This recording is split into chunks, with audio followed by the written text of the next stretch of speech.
Well, this is a very exciting day, long in the making, and many countries have just received their notice, and everybody wants to be a part of it, and we'll work with many others, including the United Nations. But I want to thank you all for being here. Yesterday, we had an incredibly successful visit with many of the world's top business leaders, the best, the biggest, most successful, and foreign heads of state. And now we have one of the most important meetings of all, the official formation of what is known as the Board of Peace. I want to thank the Secretary of State, Marco Rubio, Special Envoy Steve Witkoff, and Jared Kushner, and their extraordinary work. I mean, they have done an amazing job. We have peace in the Middle East. Nobody thought that was possible. We've settled 8 wars, and I believe another one's coming pretty soon. You know what that is? The one that I thought was going to be an easy one has turned out to be probably the most difficult. Last month, 29,000 people died, mostly soldiers, in Ukraine, Russia. Think of that, 29,000, 27,000 in the month before, 26,000 in the month before that. It's terrible. But we have meetings and we think we're making a lot of progress. Thanks as well to Secretary Scott Bessent, Howard Lutnick, and Chris Wright, U.S. Trade Representative, Jamieson Greer. They're all doing such an incredible job. Ambassador Callista Gingrich, who is here, doing a fantastic, really fantastic work. Thank you, Callista. And many other members of my administration who are so committed to peace, and they're also committed to great success. Very importantly, let me recognize the very first group of distinguished members of the Board of Peace. They will be introduced by name in just a moment. Caroline will be doing that introduction. And to each and every one of you, we are truly honored by your presence today. Leaders of countries, in most cases, very popular leaders. In some cases, not so popular, but that's the way it goes in life. Thanks as well to President Karol Nawrocki of Poland, who's a fantastic man. He just won a very big election. I'm very proud of him.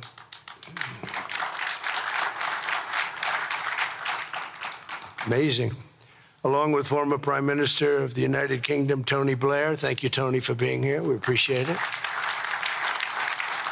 And members of the Board of Peace Executive Board, great group. This week marks the 1-year anniversary of my second inauguration as president. No administration in history has achieved such a sweeping turnaround in 12 months' time at home and abroad. We have a tremendous mandate. We won the popular vote by millions. We won every swing state to 7. They were saying, can you win all 7? Is it possible? Because it's not done. And we won all 7. We have a great mandate back at home. As I said yesterday, the U.S. economy is booming with virtually no inflation. It was 1.2% for the last 3 months. And we inherited the worst inflation in the history of our country. And we have economic growth now of 5.4%, looks like. And I think that number can double and triple if we do the right things and if we change thinking so that if you announce good numbers, the markets go up, instead of if you announce good numbers, the market goes down because everybody tries to kill it by lowering or raising interest rates depending on the situation. When America booms, the entire world booms. And we have secured commitments for over $18 trillion in new investment coming into our country, which is a record by many times over, not just by a little bit, by many times. There's no country ever in history that's gotten anywhere near that number. Slashed our trade deficit by 77%. This is in 1 year. Yesterday was 1 year. And signed historic trade deals with nations from all over the globe. Today, the world is richer, safer, and much more peaceful than it was just 1 year ago. We put out all those fires. A lot of people didn't know, including me, that some of those wars were going on. And some of them were going on for, in one case, 32 years, in another case, 35 years, and another one, 37 years. We were very happy to stop the war that had started with India and Pakistan, two nuclear nations. And I was very honored when the Prime Minister of Pakistan said President Trump saved 10 and maybe 20 million lives by getting that stopped just before bad things were going to happen. As president, I ended those 8 wars in 9 months, including Cambodia and Thailand. And by the way, many of the leaders are here. Kosovo and Serbia, the Democratic Republic of the Congo and Rwanda, Pakistan and India, Israel and Iran, Egypt and Ethiopia. We're working on that right now. I met yesterday with a very good general and a very good leader of Egypt. We're working on a dam that was built which precludes the Nile River from getting water. It's a little tough situation, but we'll get that settled. I really had it just about settled in my first term, and then we had a rigged election. Took me out of commission for a little while, but here I am back. We'll get it settled. But it's a pretty tough situation. A dam was built, and the water doesn't come down to the Nile. When I think of Egypt, I think of the Nile, but I think of the Nile with water in it. Armenia and Azerbaijan, who, I mean, a lot of these leaders have become my friends. They become my friends. They're here. And, of course, the war in Gaza, which is really coming to an end. We have little fires that we'll put out, but they're little. They were giant, massive fires, and now they're down to little fires, so we can put them out very easily. We have 59 countries that are involved in peace in the Middle East. Many of them not in the Middle East. They're near the Middle East, but they're not in the Middle East. And many have said that if Hamas doesn't do what they promised they would do, and I think they probably will, but they were born with rifles in their hands. They were literally born. The first day they had a rifle put into their hands, but they have to give up their weapons. And if they don't do that, it's going to be the end of them. But many countries have told me, we want to go in and do it. And they really aren't countries that you traditionally think of as being involved in that. But that's a fire. Hezbollah in Lebanon, we have to do something about that. But these are, I call them remnants. They're small remnants compared to what it was before. It was massive, large, powerful countries fighting each other. In another great victory for the ultimate goal of peace in June, we obliterated Iran's nuclear enrichment capacity with Operation, we call it Operation Midnight Hammer. And it was midnight, it was dark, no moon, and every single one of those bombs from the B-2 bombers hit the air shafts and went deep into the earth and totally obliterated everything that they were doing. They were 2 months away from having a nuclear weapon. Can't let that happen. And Iran does want to talk, and we'll talk. We've also hit ISIS in Syria, and very strongly, as you know. In my first administration, I took out al-Baghdadi, the founder of ISIS, and he was trying to start it up again because due to the tremendous talent of General Raisin Kane, as I call him, he wiped out ISIS in a period of 3 weeks in my first term. You know, we had a great first term, but the second term is, I think, blowing it away, actually. But we took out ISIS, and we hit, it was gone, but during the Biden administration, it formed again a little bit. We hit it very hard in Syria. And Syria, by the way, I spoke with the president, is making a lot of progress, tremendous progress, actually. We're very happy about that. We took off all sanctions, which gives them a chance to breathe. And he is working very, very hard, and I think he's going to put it all together. So many things are happening, many good things. Threats to Europe and America, the Middle East, and other places are really calming down. It's a lot different than it was just 1 year ago. Just 1 year ago, the world was actually on fire. A lot of people didn't know it. And in Nigeria, we're annihilating terrorists who are killing Christians. We've hit them very hard. They've killed thousands and thousands of Christians. What's that all about? Much of this unprecedented success is possible because I rebuilt our military in my first term, and now we're making it even stronger. We have a budget of over $1 trillion this year, and next year we're going to $1.5 trillion. Our country's never done better economically. We're taking in numbers that we've never taken in, not only the fact that the investment is at 18 trillion plus, but our jobs numbers, everything is, I think, maybe better than ever before. I think you're going to see and a lot of you are investing in our country. I think you're going to be extremely happy with your investments. I think you'll see numbers like you haven't seen before. I also secured commitments from virtually all NATO allies to increase their defense spending to 5% of GDP. Everybody but Spain. I don't know what's happening with Spain. Why would they not do that? They want a free ride, I guess, huh? Every country but Spain increased to 5%. I don't know why. We're going to have to talk to Spain. With America's renewed attention to security of the Western Hemisphere, I've stopped the invasion on our southern border and designated the drug cartels as foreign terrorist organizations. And you probably saw that we've virtually stopped almost 100% all drugs coming in by water. Now we're going to stop them on land. The land is easy. The water is tough. But that's down now. I heard it just last night. It was 97. Now it's 98.1%. And we're trying to figure out who are the 2% that are willing to get onto those boats. I don't think they watch television or the news. But we've taken out almost 100% of all of the drugs coming into the United States by water. And now we'll, I think, very easily stop them on land. That's the easy part. We wanted to wait till the other was taken care of. And earlier this month, thanks to the unrivaled skill, power, and might of the U.S. military, we have the most powerful military in the world by far. We captured the outlaw dictator, Nicolas Maduro, and the people of Venezuela are very happy about it. And we're having great relationships with the new leaders of Venezuela. The relationships have been good.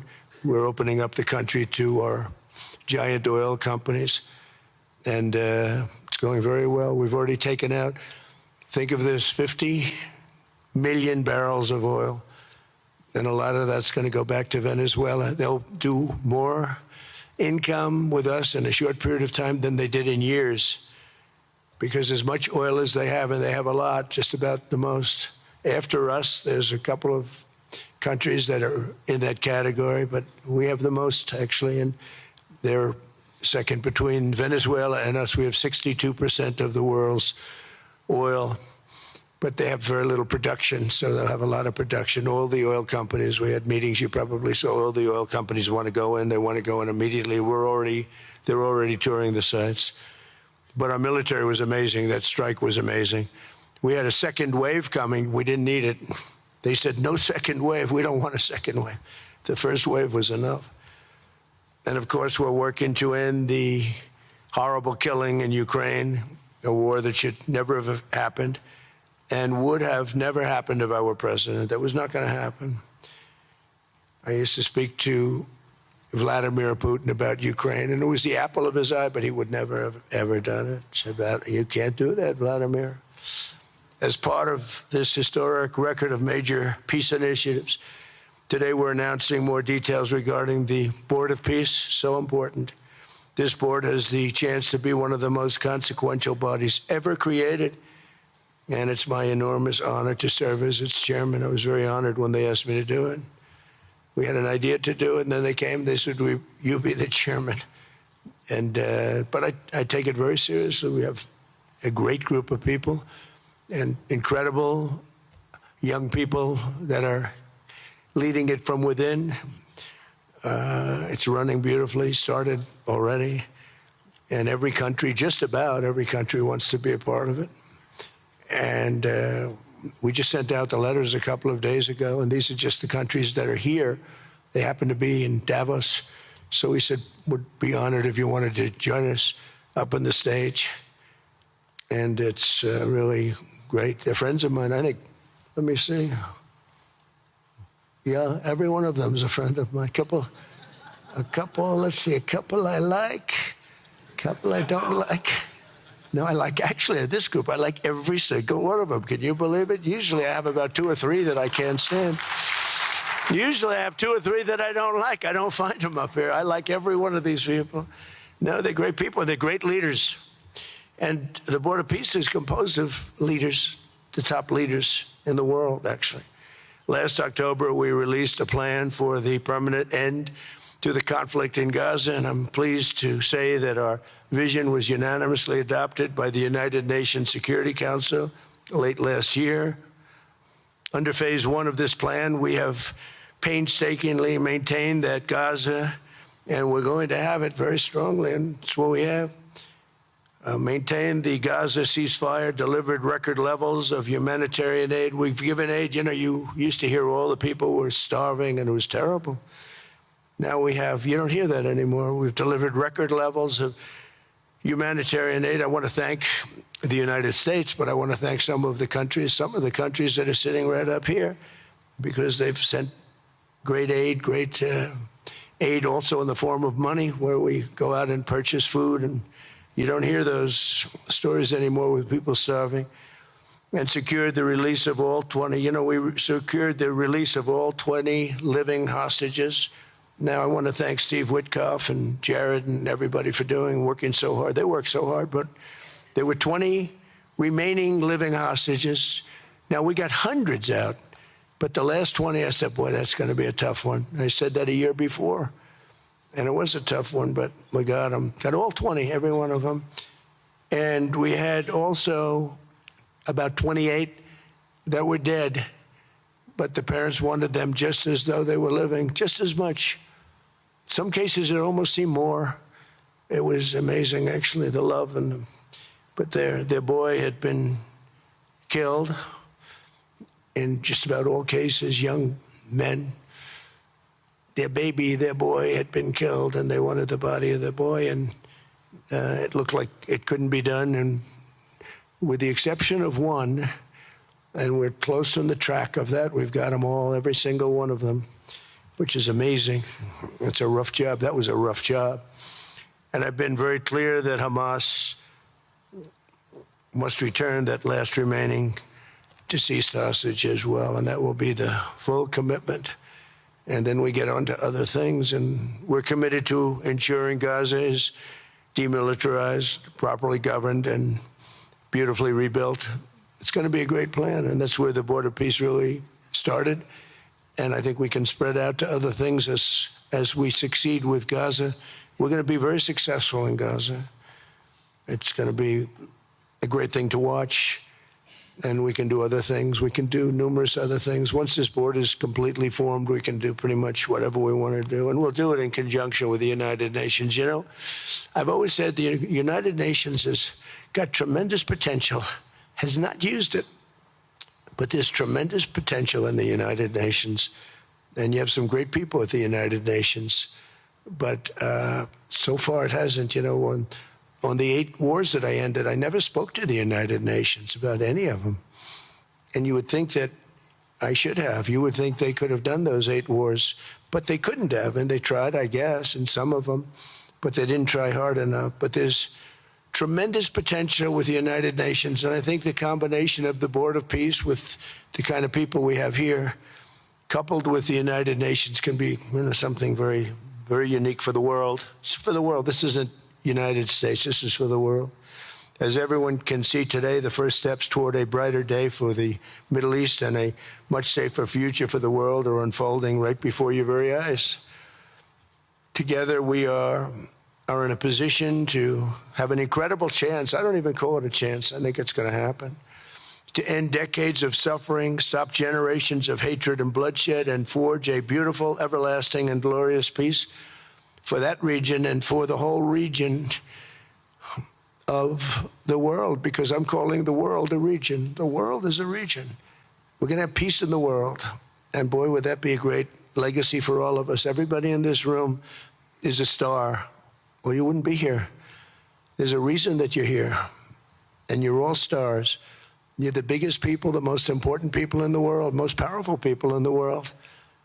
And when you use that genius that you have, that very unusual, very inspired genius, when you use that for peace, the opposite of peace has no chance. So I just want to say it's tremendous to be with you, and I think this is something that we're doing that's very important. This is the most important. I was so looking forward to being here, and yesterday was a tremendous success. A lot of good things happened, but this was something that I really wanted to be here and do, and I could think of no better place because so many people were together. And now to bring the Board of Peace into full force, I ask Sheikh Isa of Bahrain and Foreign Minister Barita of Morocco to join me in signing and ratifying the Board of Peace Charter. Thank you very much, everybody. Appreciate it. Thank you. Thank you.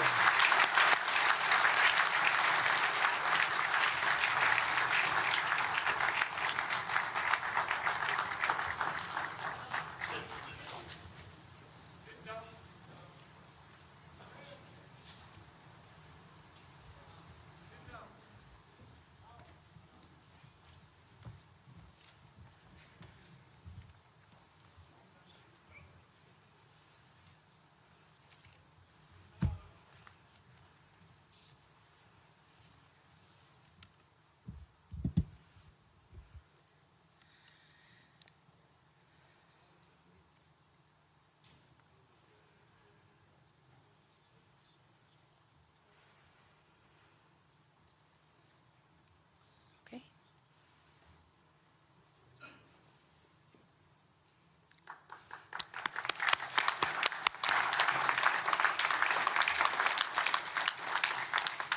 Congratulations, President Trump. The charter is now in full force, and the Board of Peace is now an official international organization.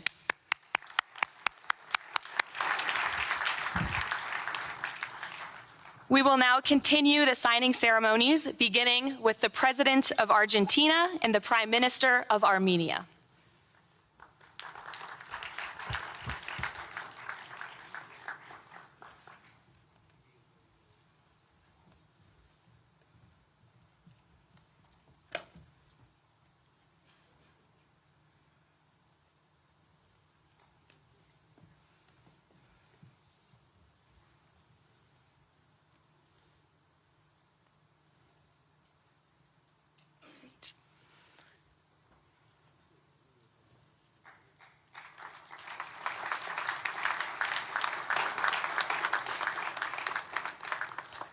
Next up, the President of the Republic of Azerbaijan and the Prime Minister of the Republic of Bulgaria.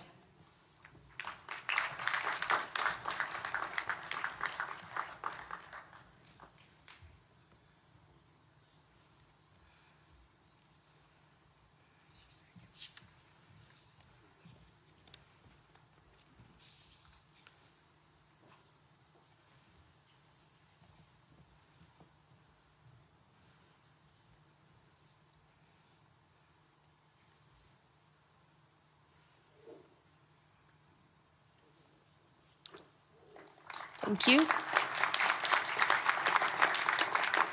Next, the Prime Minister of Hungary and the President of the Republic of Indonesia.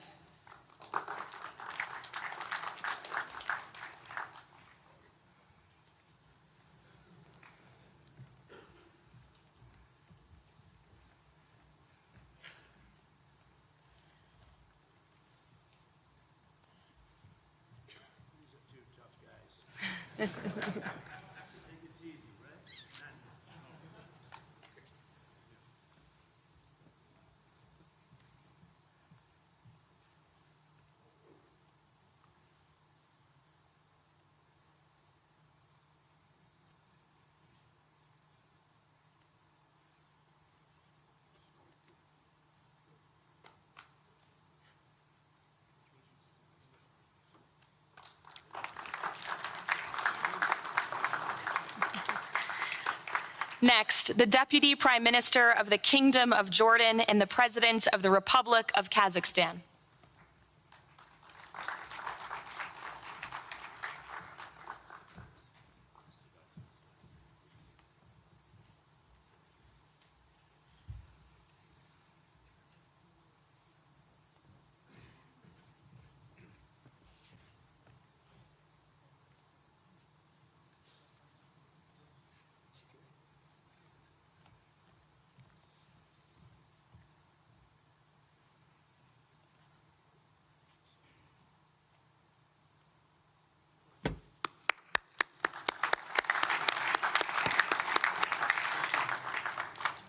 Next, the President of the Republic of Kosovo and the Prime Minister of the Islamic Republic of Pakistan.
That's it.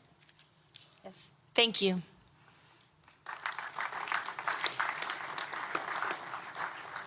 Next, the President of the Republic of Paraguay and the Prime Minister of the State of Qatar.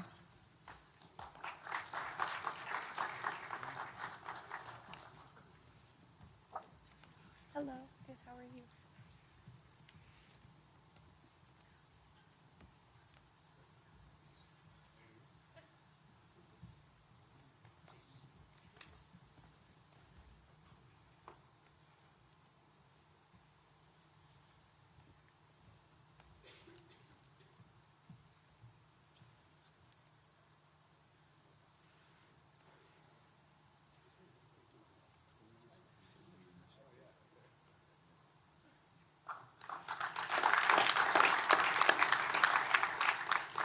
Next, the Minister of Foreign Affairs of the Kingdom of Saudi Arabia and the Minister of Foreign Affairs of the Republic of Turkey.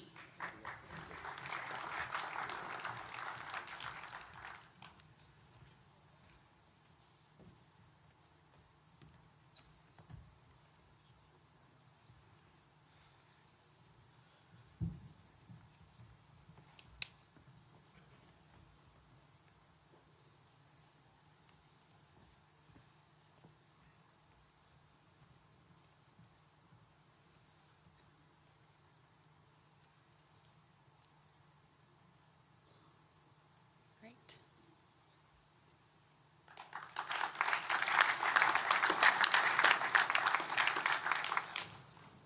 Next, the Chairman of the Executive Authority Affairs of the UAE and the President of the Republic of Uzbekistan.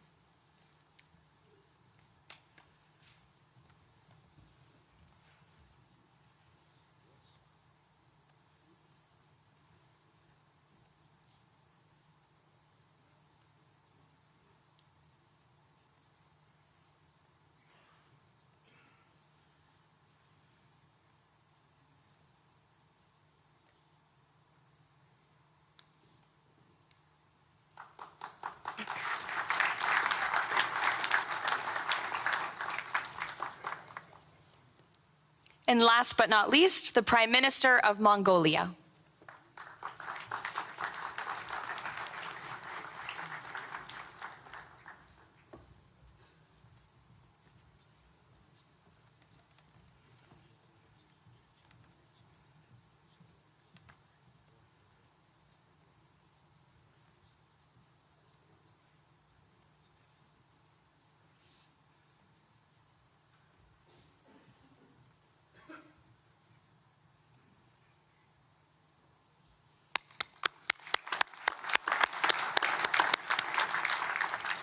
Congratulations, everyone. This concludes the signing ceremony.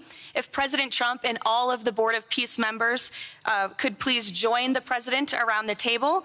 The President is now going to sign the inaugural resolution that will resolve the Board of Peace's Gaza mandate per the United Nations Security Council Resolution 2803.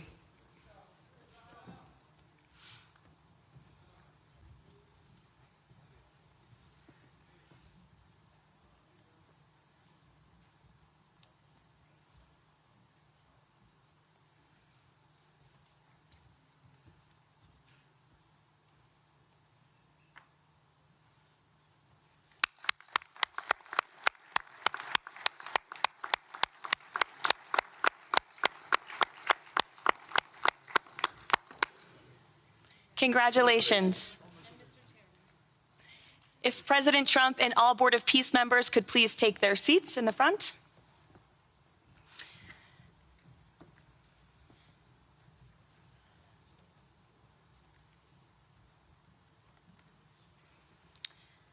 Now it is my honor to introduce the United States Secretary of State Marco Rubio, who will speak about President Trump and his accomplishments. Without further ado, Secretary Rubio.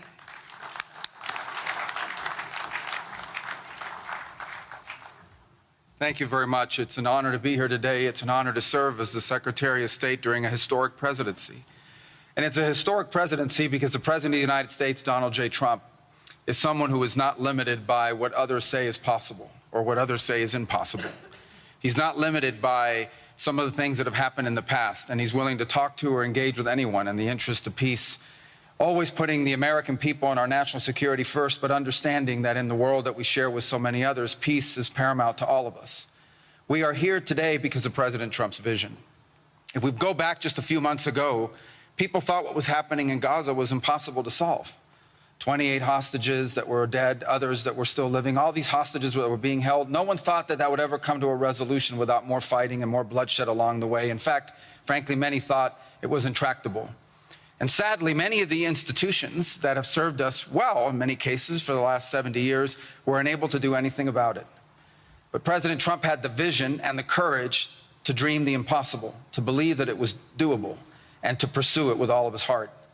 And he was in that capacity assisted by an extraordinary team, and I think both Jared and Steve deserve a tremendous amount of credit, Jared Kushner and Steve Woodcock, for all the work they put in. And all of our partners here today. And now we have this Board of Peace, who I believe's possibilities are endless. Obviously, with a focus, first and foremost, on making sure that this peace deal in Gaza becomes enduring. And I know this president has it as his highest priority, and will give it everything he has to make sure that this is successful. I also want to acknowledge the extraordinary leaders that are here today. This is not just a Board of Peace, this is a Board of Action. Just like President Trump is a president of action. A lot of times people like to give speeches. I've been to many of these forums, and they're not useless, and they're not, they have utility in many cases.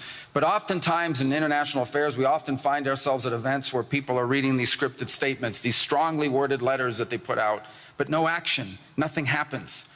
This is a group of leaders that are about action. And the President of the United States is a president of action, of getting things done.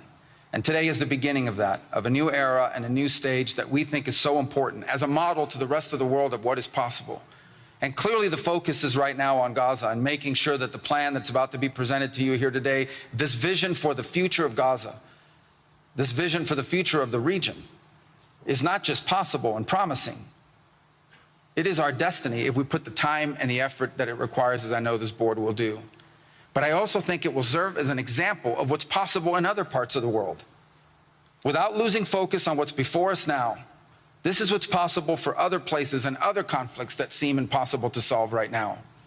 So I want to, on behalf of the United States, on behalf of the team that worked so hard on this, thank every single one of the leaders that are here today and all of the countries that have committed to joining, and many others who are going to join. Others either are not in town today or they have to go through some procedure internally in their own country because of constitutional limitations, but others will join. Many want to be a part of this effort because it is going to be a successful effort.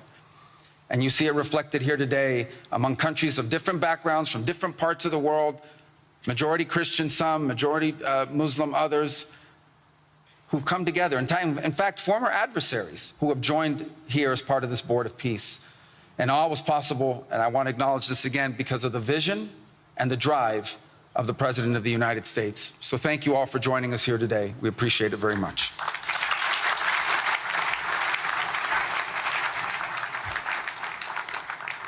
Thank you, Secretary Rubio. Please, if you could now turn your attention to the screens for a video message from the head of the National Committee for the Administration of Gaza, Dr. Ali Shaith. Distinguished leaders, colleagues, and friends, it is an honor to be here today. I want to start by thanking President Donald J. Trump and his administration for their intensive efforts to advance peace in the whole region. I also thank Egyptian President Factba.se, Qatar, and Turkey as mediators, the Palestinian Authority, and members of the United Nations Security Council for welcoming the comprehensive peace plan. These efforts created the opportunity for a new future in Gaza Strip. But what will really matter is what comes next. This transition will succeed only if it delivers real, tangible improvements in daily life for Gazans. As Chief Commissioner of the National Committee for the Administration of Gaza, it's my responsibility to turn this moment into action, to restore order, to rebuild institutions, and to create a future for the people of Gaza defined by opportunity and dignity, under the principle of one authority, one law, and one weapon. As a first step, I am pleased to announce the Rafah crossing will open next week in both directions. For Palestinians in Gaza, Rafah is more than a gate. It is a lifeline and symbol of opportunity. Opening Rafah signals that Gaza is no longer closed to the future and to the war. I want to be clear, there is much more work ahead, and none of it is easy. The road forward will involve difficult decisions and setbacks, but this is a real step, and it marks a new direction. Now, I would like to address the people of Gaza. من أرض الكنانة أتوجه الآن بكلمتي إلى أبناء شعبنا الصامد الصابر في قطاع غزة. لقد صمدتم وحافظتم على أسركم وأرضكم خلال سنوات عصيبة عجاف، صبرت أعماقكم وكل الحدود. إن صمودكم الأسطوري لهو أعظم ما قدمت. Your legendary steadfastness is the foundation upon which we will build our future together. This moment is not for looking back, but for moving forward toward a prosperous and bright future. A future where our children grow up without fear or anxiety, where work is rewarded, schools are opened, and daily life regains its stability and security. The coming stage requires the concerted efforts of everyone, but you will not face it alone.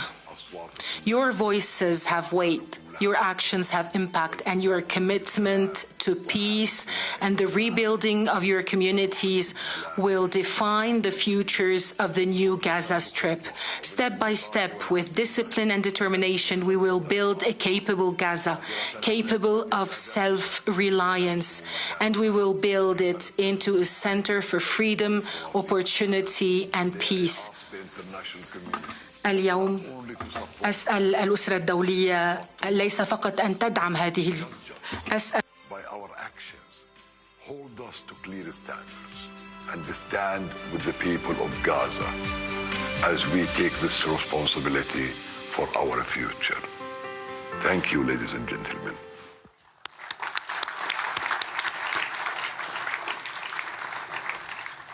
I now would like to welcome to the podium U.S. Special Envoy Steve Witkoff and Jared Kushner.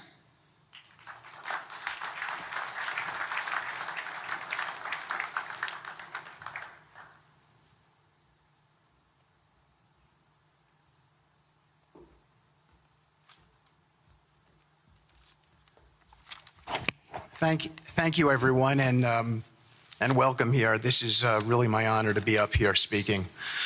I remember when the president asked Jared, and of course our great Secretary of State to work on something that the world thought was impossible and unattainable. But the President, on this peace deal for Gaza, as on all other deals we work on his behalf, said we had to try. And of course, we were inspired by that.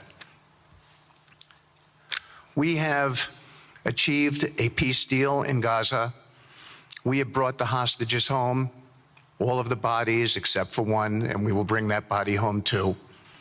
And maybe most importantly, we have created a sense of hope for what the future can bring in Gaza and all other places where the Board of Peace will operate. And I am so honored, Mr. President, to have worked on this on your behalf. I'd like to thank some people here who are here with us tonight who have done so much, done indispensable work to bring this deal together. Sheikh Mohammed, my good friend from Qatar, and Ali Al-Tawadi, Hakan, Fidan, and Ibrahim, General Hassan, and Foreign Minister Badr Abdulati, and of course, President Sisi, and Prime Minister Netanyahu, former Special Envoy Ron Dermer, and Michael Eisenberg for all that they did. I would also like to thank our core working group and members of the Board of Peace who have been working nonstop on behalf of this incredible, noble effort, around the clock for months on end, sacrificing time with their families and their own personal lives because they believe in the mission and the vision that the President has set out for us. I'd also like to thank, those people include Tony Blair, Yakir Gabay, Josh Grunbaum, Aryeh Lightstone, Laron Tonkman, Admiral Cooper, General Frank, and I probably have forgotten some along the way. And then perhaps most importantly, I want to thank our administration. We have an incredible team. It's amazing to work for this administration. I think you see the results that we get on behalf of the President because he inspires us so much. So I'd like to thank the Vice President of the United States, J.D. Vance, for all of his help and guidance, our Treasury Secretary, of course, the Secretary of State, who we work hand in glove with, and a special thanks to our Chief of Staff, Susie Wiles, who is always available to us for consultation, for steering, and for all else that she does. Thank you.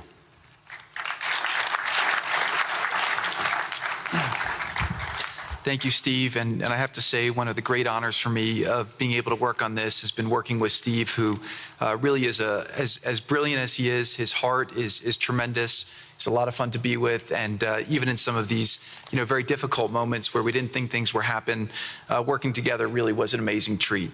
I'm going to go now today just through a couple quick slides just to show you the progress that's been made in the last couple months. It was just over 100 days ago that we got the final deal done, and everyone was celebrating and joyous about the hostages coming home and the end to this long war that nobody thought was possible. And Steve and I were panicking, saying, what do we do next? How do you implement peace? And as you guys know, peace is a different deal than a business deal because you're changing a mindset. And in Israel, there was 2 years of very intense war. For the people in Gaza, there was more than just 2 years of war. They had 20 years of hopelessness being ruled by a terrorist organization. For the people in the Middle East, their hearts were pulled by this. And throughout the entire world, it really was weighing on us. And so we needed to think about, what do we do next? How do we change the habits? How do we change the behaviors? And we really got to work right away. And the team that Steve thanked, including the White House team and the team, the volunteers. It's really been an incredible effort, very entrepreneurial, and we really did it in the way. I've been working now with President Trump for 10 years on politics, and what continues to amaze me is that he always takes a first principles approach and says, what's the most optimal outcome? Aim for that. Whereas politicians are always focused on the downside or what could go wrong or how to make it a little bit better. He always says, aim for the best possible and do your best to get there. And if everyone thinks it's impossible, that's even more reason why you should aim for it. And so really thank you for the leadership and the inspiration for doing this. And I think you'll see today we've achieved more than thought was possible. And our ambition is still to go for something, I think, better than most people think is possible as well. So let's see if these things work. They never usually work. Good. So quickly, I'll go through this 2-year war, 90,000 tons of munitions. There's over 60 million tons of rubble there, and tens of thousands of fatalities. Through the ceasefire, we were able to get to through the 20-point plan, ceasefire, release of hostages. Getting the UN resolution passed was a huge, huge effort, really thanks to Mike Waltz and the whole team there. They did an incredible job.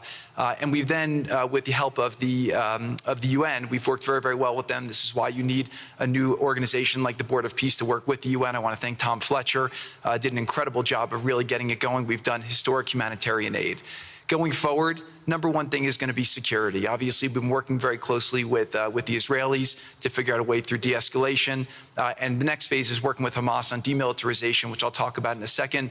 But without security, nobody's going to make investments. Nobody's going to come, build there. We need investments in order to start giving jobs. We want to take these people. 85% of the aid of Gaza, 85% of the GDP of Gaza has been aid for a long time. That's not sustainable. It doesn't give these people dignity. It doesn't give them hope. And so we want to use free market economy principles. A lot of what President Trump spoke about that he's doing in America, we want to bring the same mindset, the same approach to a place like Gaza to give these people the ability to thrive and have a good life. Let's see. So on the aid, I mentioned the UN. So now people are talking about famine. 100% of the food needs are met, and that's been overabundance. The cost of goods have gone down tremendously. Over 55,000 trucks have gone in, and over 1.4 million pallets. And it's been the largest humanitarian effort done into a war zone that anyone's been able to tell us about. This really has been a great joint effort that everyone's been able to do, and so it's a great thing. We all just heard from Ali. We have been so impressed. Steve and I were speaking to him and the entire committee. Such bravery of these people to step up. And we've worked with the Palestinian Authority, who's been helping us as well. But this committee is the first time it's a technocratic, apolitical committee. I really want to thank the Arab partners for helping us select the right people to do this. And we just need to believe in them and support them. I put this up here. It's probably a little too small for me to read, but this is really important if you saw the mission statement. So Hamas's mission statement was, we need to destroy the state of Israel.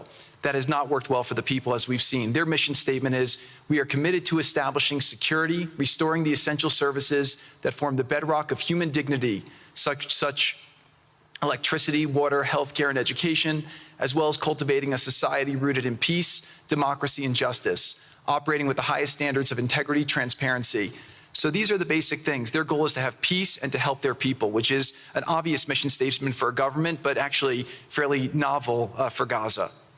So we did a master plan. We brought in, I thank Yakir Gabay, who's one of the most successful real estate developers and brilliant people I know. He's volunteered to do this, not for profit, really because of his heart. He wants to do this.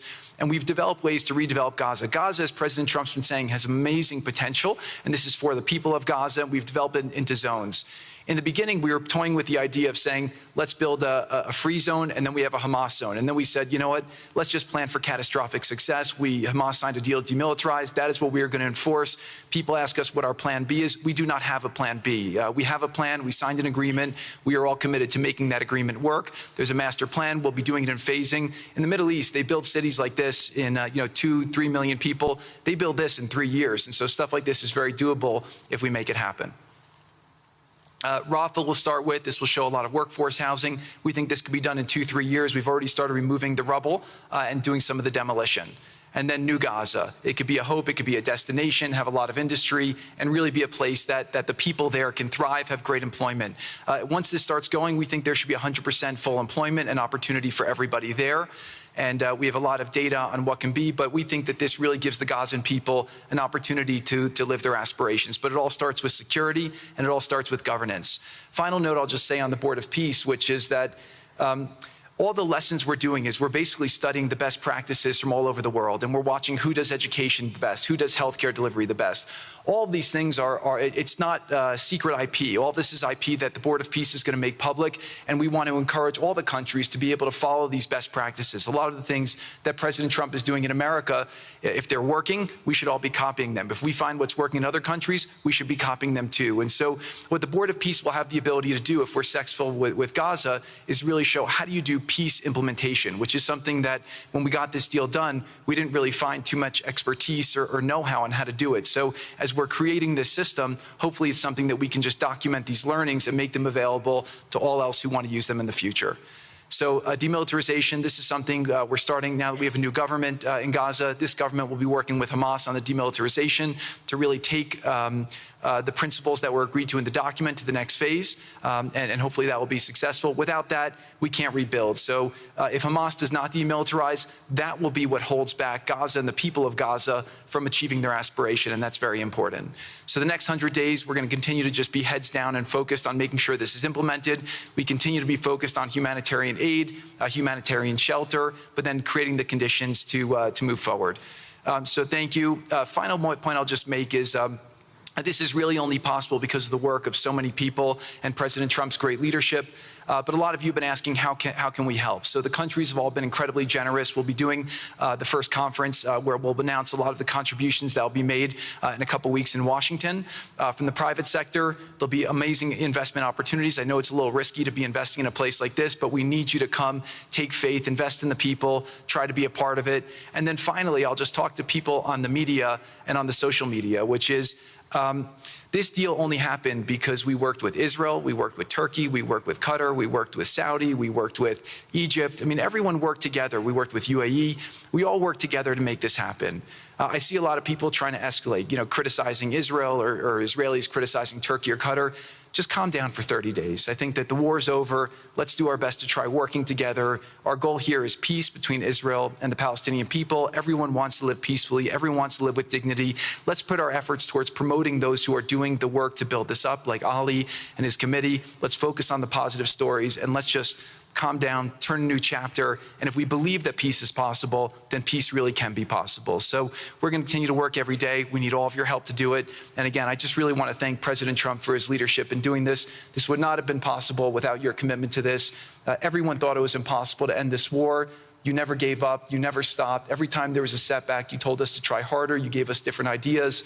And we've made several impossible things happen just in Gaza to date, and there's no reason why we shouldn't be able to make even more impossible things happen. So really thank you for your amazing leadership.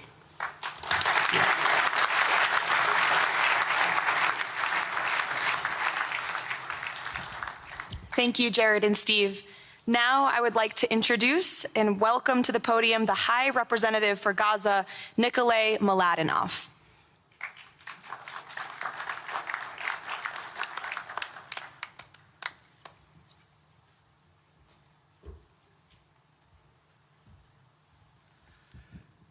Mr. President, it's a great honor and a massive responsibility for me, for my team, for all of us to be here with you to begin this journey.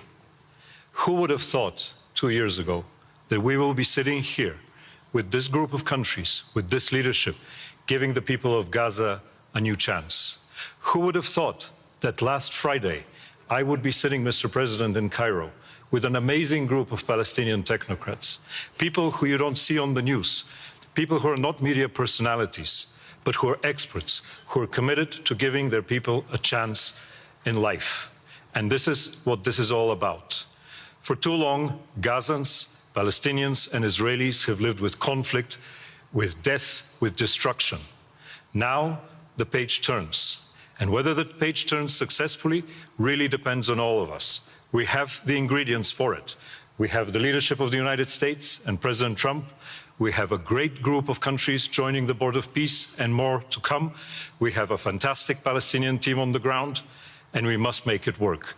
Our partnerships are there, our plans are in place, and we need your support.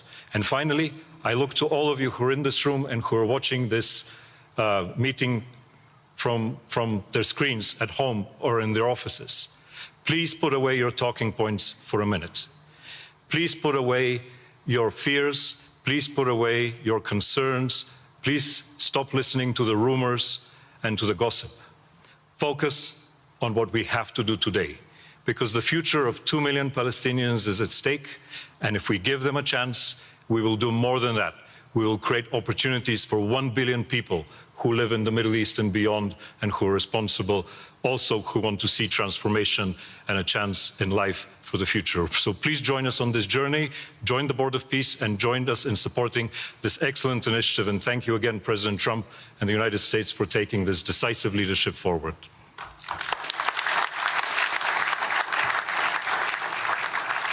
Thank you. President Trump, would you like to make some concluding remarks?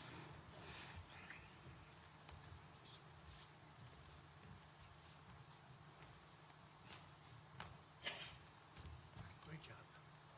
Great job. Well, I just want to tell you it's all happening. And one of the first things I said when we really got involved in this project, and it's a big one, but it's very doable, I said to Jared and Steve and some of the other folks, including Larry Fink, and congratulations on the great success. The two of you have done a fantastic job. This is bigger and better than ever. We usurped some of your time for a very important reason, and you understand that better than anybody, and we appreciate that you're here very much. Thank you both very much. But I said that, this is a great location.